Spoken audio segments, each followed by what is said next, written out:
తిరుమల శ్రీవారి లడ్డు ప్రసాదం కల్తీ నెయ్యి వ్యవహారంపై సిబిఐ నేతృత్వంలోని సిటీవీ ఛానల్లో ఆశ్చర్యకర విషయాలు వెలుగులోకి వస్తున్నాయి.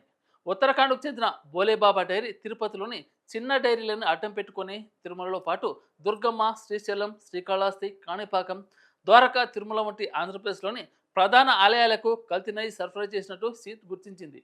విచారణలో తేలిన వివరాల ప్రకారం బోలేబాబా డైరీ తిరుపతిలోని వైష్ణవి డైరీ, ఏఆర్ డైరీల పేరిట కమిషన్లు చెల్లించి నకిలీ నెయ్యిని సరఫరా చేసింది. ఈ కల్తీ నెయ్యిలో జంతు కొవ్వు, రసాయనాలు, పామాయిల్ వంటివి ఉన్నట్లు గుజరాత్లోని national dairy development board lab రిపోర్టులు నిర్ధారించాయి.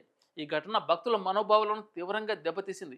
ఈ కేసులో కీలక నిందితుడైన Bhole Baba dairy general manager Harimohan Rana Nellore ACB కోర్టులో మూడోసారి బెయిల్ పిటిషన్ దాఖలు చేశారు.